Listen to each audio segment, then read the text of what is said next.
Jonathan.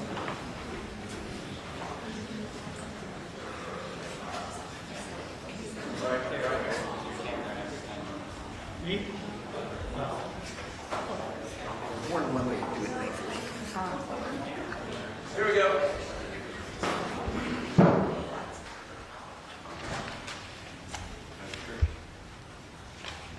Oops, sorry.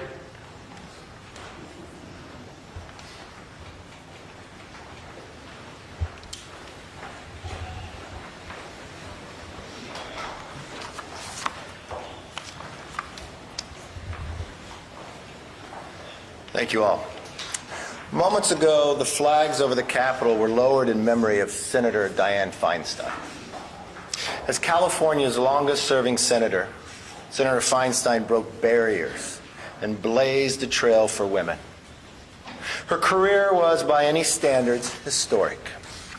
Speaking personally, I worked with the senator for quite some time, together on many different bills, but the one that I think stands out was our water legislation. It was historic. It was the first time in California history in more than 25 years that we were able to pass water. It was the WIN Act. And I remember the hours and the nights that we would have to work to try to work through, and the challenges. We come from different parties, we have different philosophies, but we put our state first. At the same time, Barbara Boxer opposed it. It was one of the last votes of the Senate. Had more than 70 votes at the time. And I believe at the end of the day, the trailblazing of the first woman elected mayor, even coming from a different party, inspired women from both sides of the aisle to seek elected office and to have their voices heard. My deepest condolences to her family, her colleagues, and to her staff. Last night, the House did something none of you sitting here thought we can do. The number of questions I could take from the number of weeks about doing appropriation bills. I told you, don't give up on us, because we're not giving up on the American people. We passed 3 appropriation bills: defense, state, and foreign ops, and homeland security.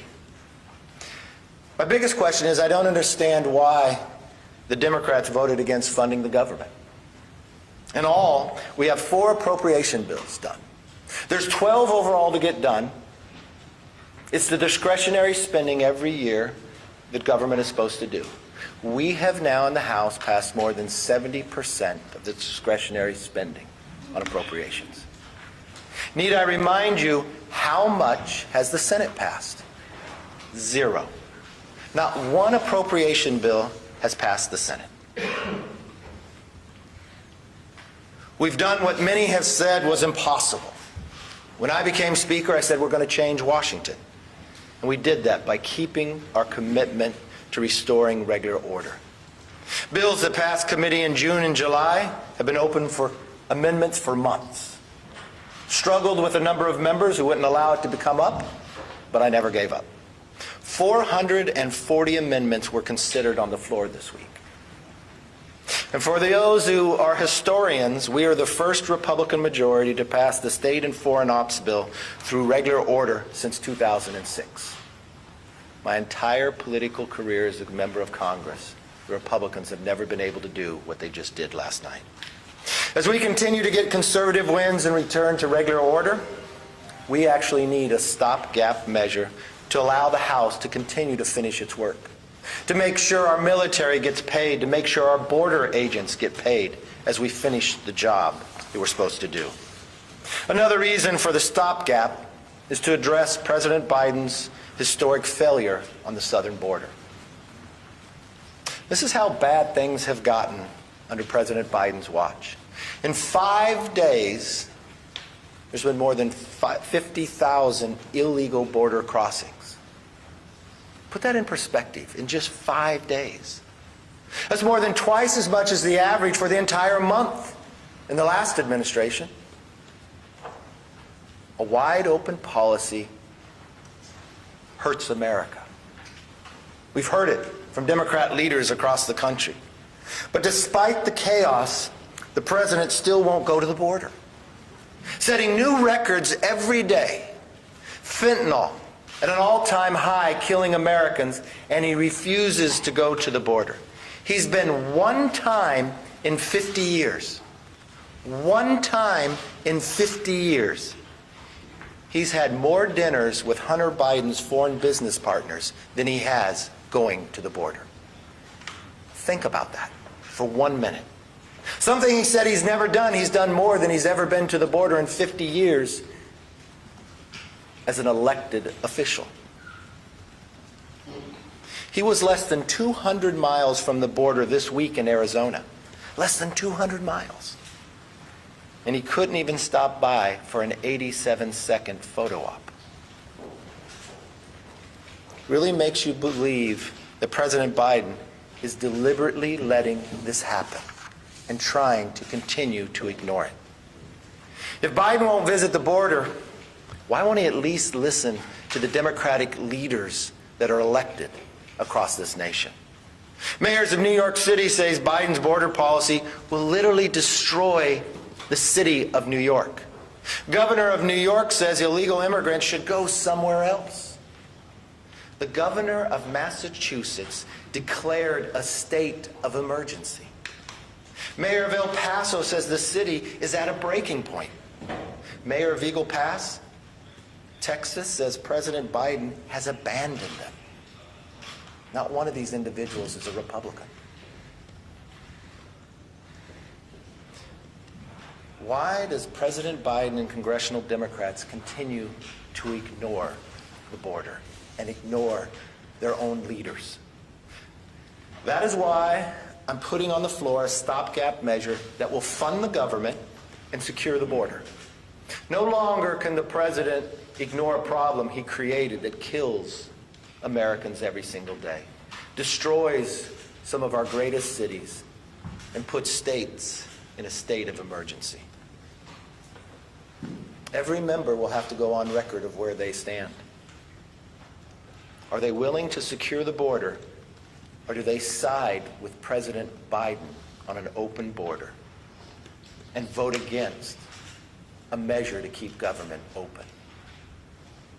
House Republicans are working through an impeachment inquiry to hold this administration accountable.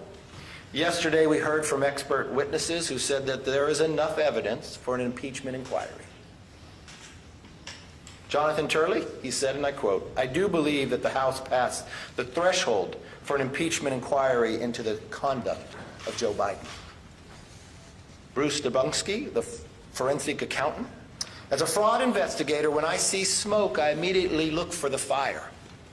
Why were members of the Biden family and close business associates receiving millions of dollars of payments from foreign entities and individuals?" Republicans have been uncovering the Biden family culture of corruption, and we will follow the facts wherever they lead. Again, remember, as the president ran for office, he told us he's never talked to his son about any of the business. We now know that's a lie. Not only did he make phone calls in, he had meetings. There were benefits for those dinners. A new Porsche, more than $3 million from a Russian oligarch, travels to 9 family members. As Chairman Comer announced, we are moving forward with subpoenas for Hunter and James Biden's personal and business bank records. The American people deserve to know the truth, and that's exactly what we're doing. This is not impeachment. This empowers the House to get the facts, to answer the questions the American people were wondering. With that, I'd like to turn it over to our chairman, Mr. Mark Green.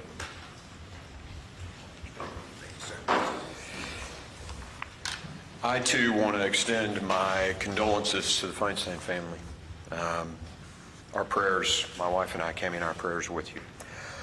Speaker McCarthy, thank you for your leadership, for shining a light on what's going on at the border. I know last fall we made a trip down to the border and took a look. It's far worse now than it was then.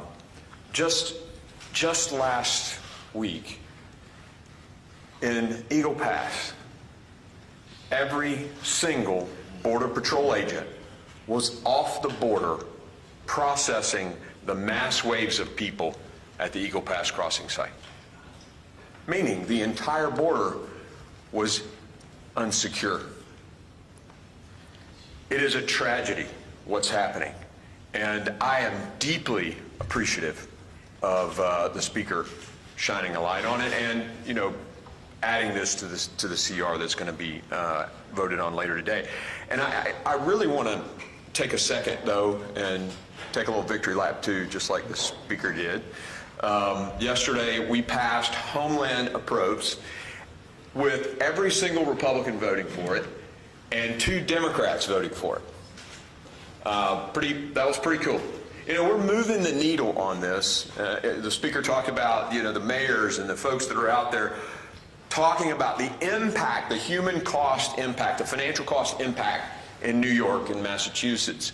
But we had Democrats on my committee this week admit that there was a humanitarian crisis at the border, that the cartels are in control of the border. Go listen to them.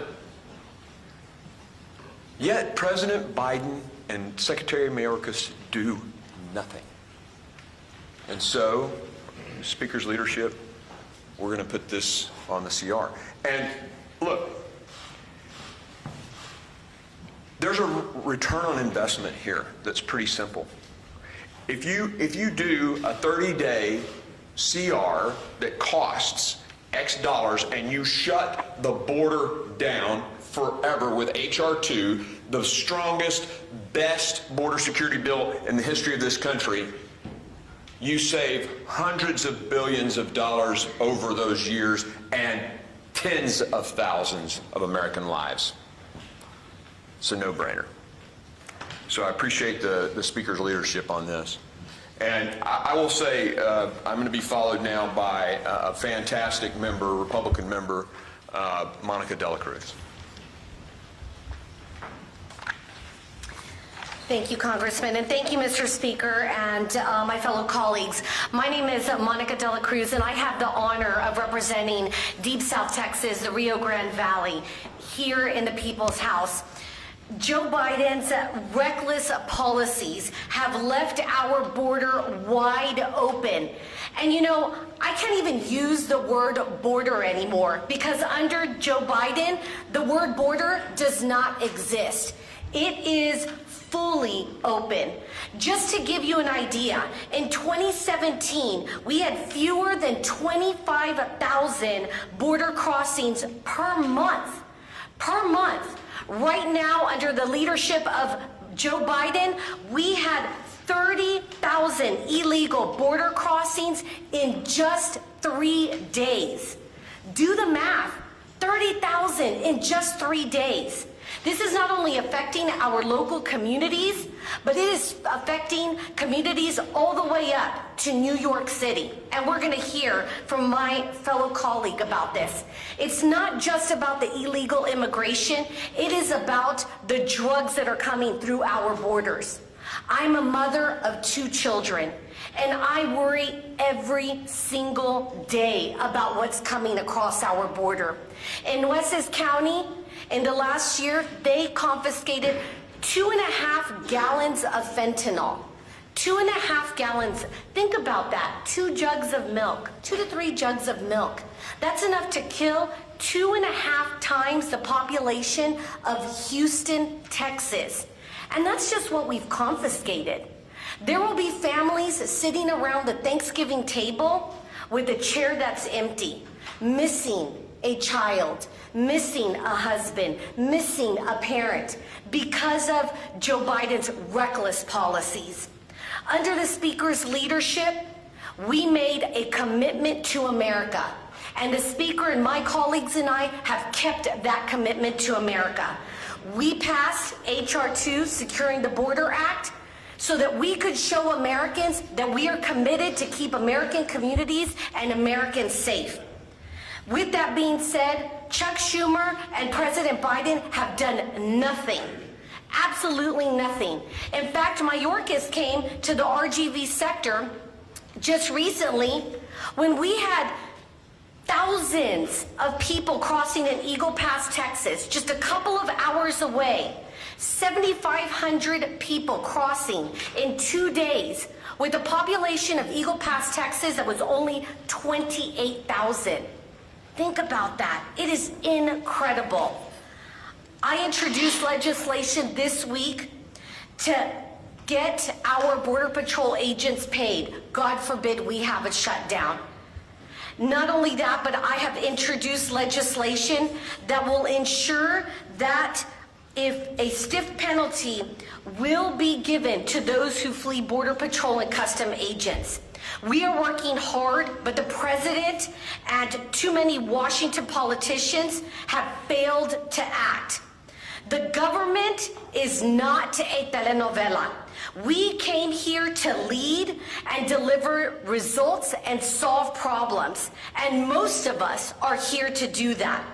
So today, will we vote to shut down the federal government, or will we vote to shut down the border? The choice will be made in just a couple of hours.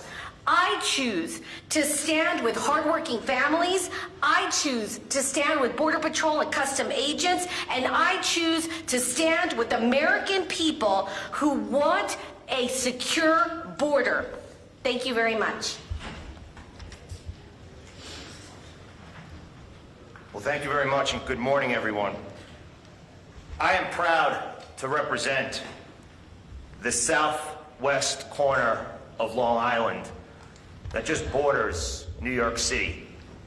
And over the last couple of weeks here on Capitol Hill, much of the conversation and the rhetoric has been focused around the fact that Republicans can't seem to agree. But you're mistaken, we do agree. We agree that we need to rein in reckless spending from Joe Biden's administration. We agree that there is nothing more important right now than securing our southern border.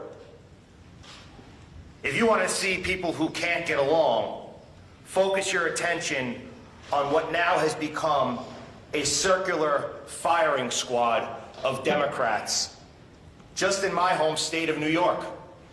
You have Mayor Adams, you have Governor Hochul, you have Secretary Mayorkas, you have President Biden, and our so-called border czar, Kamala Harris, sitting around a circle, firing shots at one another because they have no idea how to make this disaster better.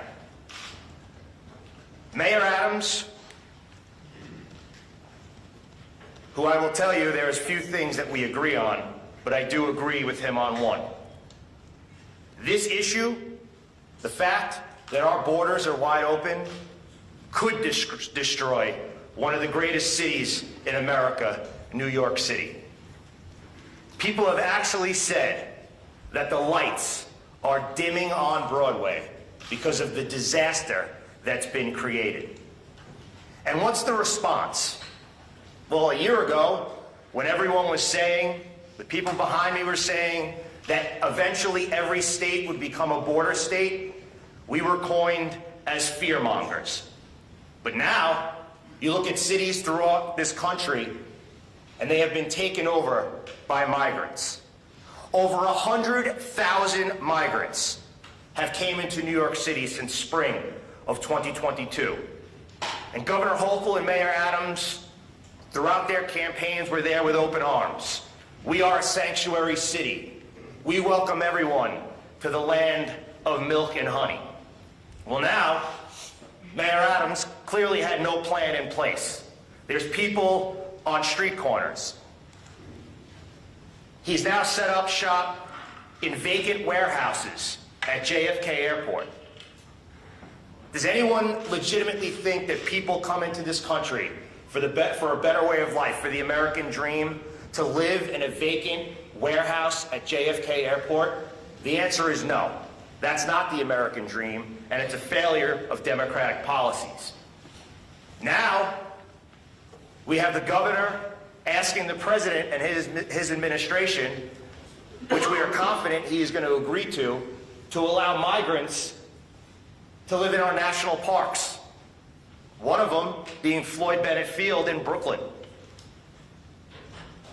I had a great career in the NYPD, and some of my brothers and sisters who took the oath to protect and serve the Constitution, took the oath to stand that line between good and evil, that took the oath to put their life on the line every day to defend hardworking New York City neighbors, they call Floyd Bennett Field their office. Scuba, aviation, special operations, and other members of the NYPD now have to share their office with illegal migrants. It is estimated that in 2023, the city of New York will spend close to $4.5 billion with a B just on migrants. In 2024, estimates that could be up to $8 billion. Chairman Green held a hearing the other day about the financial burden that migrants are causing on the United States of America. There were members of our committee that sat on that dais whose state's budget don't equal the amount of money that New York City is going to spend on migrants over the next couple of years. And the answer to that, Mayor Adams wants to cut city budgets by 15% over the next 9 months. The NYPD, the FDNY, emergency management, sanitation, you name it, they are getting cut 15%. And those are the agencies that are fighting each and every day to handle the migrant crisis. This has affected our schools. It's affected local businesses. Just yesterday, they announced that there's over 1,000 CVS's closing. Has to do with people walking in and walking out. We're dealing with it in New York City. It's affected every industry. And today, we are going to take a stance. And when Americans have asked, people back in New York have asked, well, what is Republicans doing about it? Like the chairman said, like the speaker said, we passed the most comprehensive border bill, the Secure the Border Act, to invest money in infrastructure and technology, to hire more Border Patrol agents. And what have the Democrats done? Zero. So today, we're going to vote. And I ask my colleagues, this is not about standing behind an individual. It's about standing up for America. Today is about moving America forward. The people that sent us here to govern, today we are going to govern.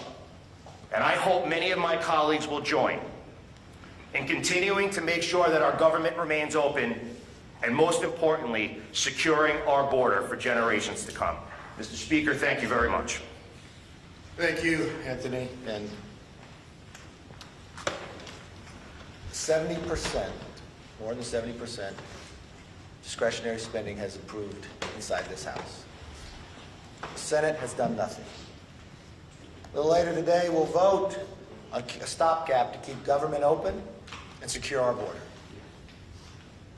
It's a bipartisan bill that can keep government open. We hope Democrats will join with us. I hope Democrats don't vote to shut the government down. With that, we can take questions. Yes, sir. Mr. Speaker, you know full well in order to get a stopgap bill approved, you need to get support from the Democrats in the Senate and the White House. So why aren't you doing that? And what do you say to people who simply believe that the reason why you're not is because you're concerned about your own job? Really? So let's see.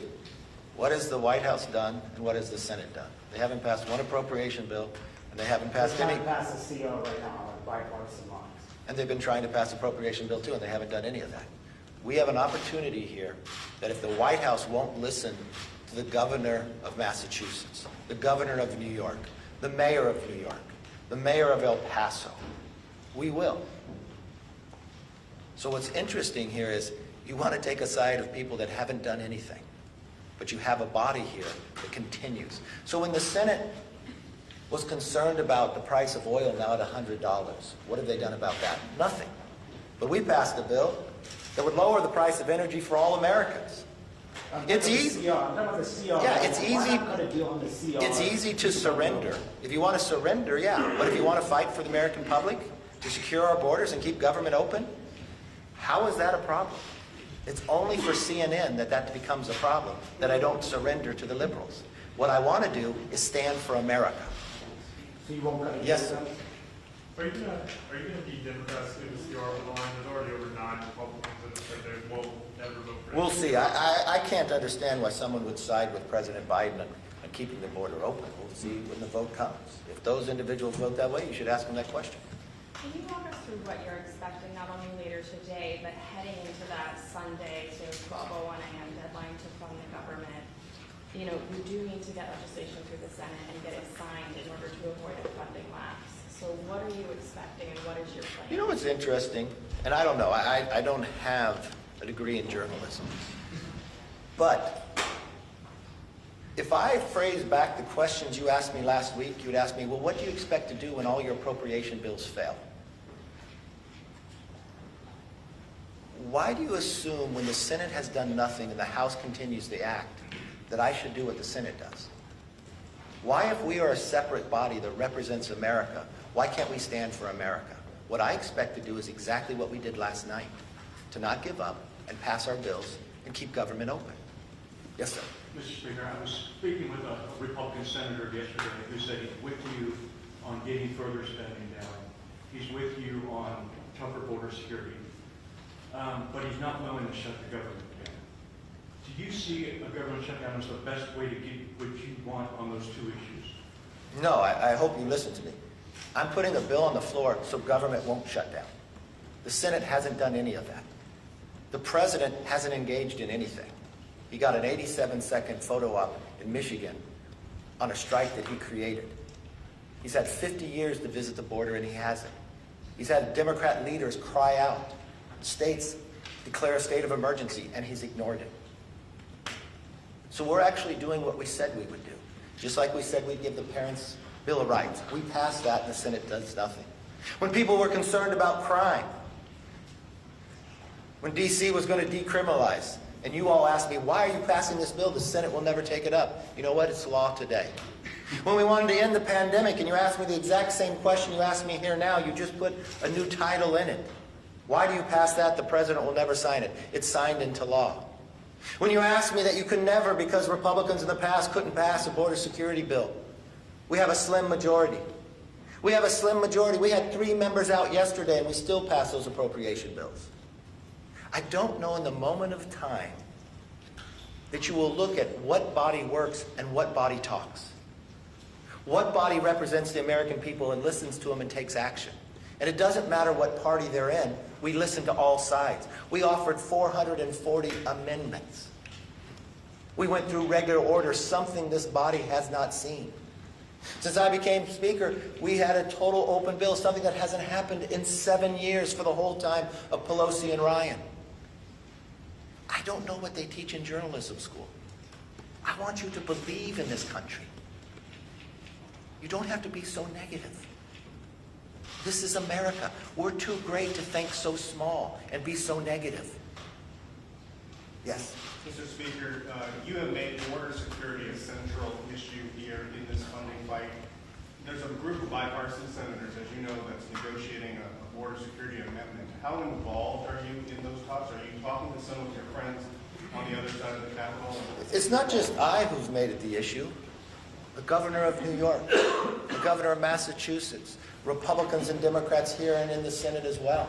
I've talked to, yes, Democrat senators and Republican senators about it. The difficulty that you have is the leader in the Senate. If you want to get, what you have to do is get real policy, just like what we're doing today. This gives real policy in H.R. 2. Because the challenge is what the president has done here by opening the border. You have to get 60 votes in the Senate for policy change. That's going to be a high threshold, but it has to be policy. Yes, ma'am. What kind of assurances has your leadership team given you that they won't challenge you for the speakership if the motion to vacate comes up next week? I've never asked anybody that question on. I don't intend to. You know the best thing to do is just leave. Yes. What is real policy on the board? What is First thing I would do is, do you know as taxpayers, we're paying money to store the materials instead of finishing the holes in the wall? The first thing you do is you finish the wall. The next thing you reinstitute remain in Mexico. Title 42. You've got a number of members on both sides of the aisle that would support that. And then we have to have asylum reform. You allow people just to claim asylum to walk in. 90% of them doesn't hold up, but they're already in the country and never depart. then we have to stop the cartels, the human trafficking that they're doing, the wristbands in America they still have to pay back. We need to stop the fentanyl. Do you realize what fentanyl is doing in this nation? It's the #1 killer of Americans between the ages of 18 and 45. I want you to think for one moment, for every person in America, what happens between the ages of 18 and 45? It's the years that you reproduce. It's your most productive years in business. It is the age of those who are willing to serve to defend our freedom. That's what it's attacking. It starts in China and comes through the border. It kills 300 Americans a day. What would you report if an airliner crashed today? Because that'd be about the same number. But what if the plane crashed again tomorrow, and the next day, and the next day, and the next day? Would you sit here and ask me the question, why don't I surrender and just go with the Senate and ignore the problem? Is that the question you would ask?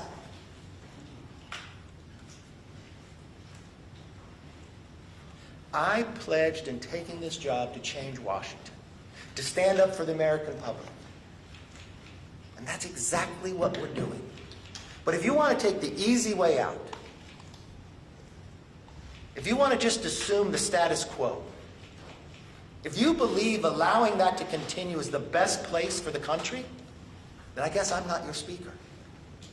But as long as I'm here, that's what I'll fight for. Mr. Speaker.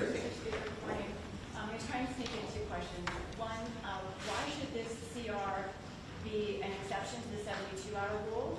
And then 2, when you talk about the shutdown effects, your plans for your office, are you planning to ask that your salary be put on hold? And what is the effect on your district?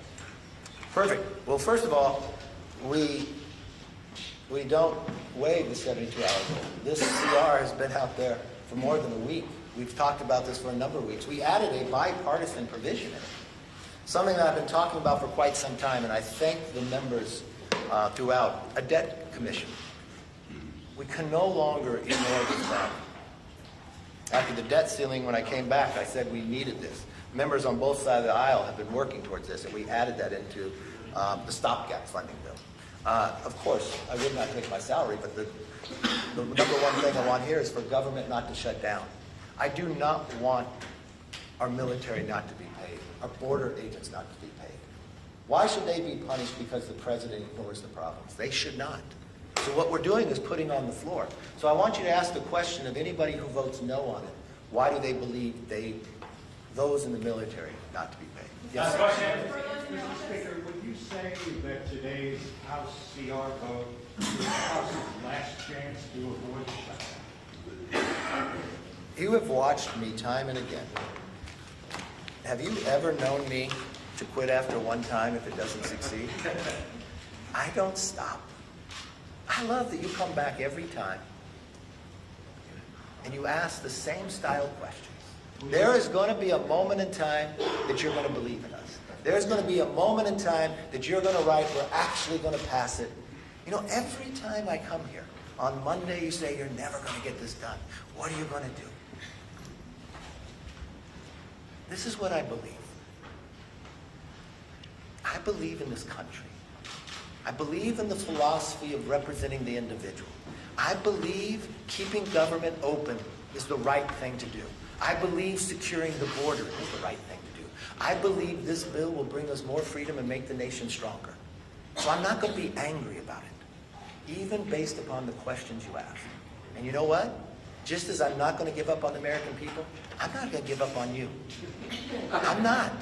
One day you're going to be happy. One day you're going to enjoy your work. And one day you're going to believe we can solve our problems. Thank you. Have a good day.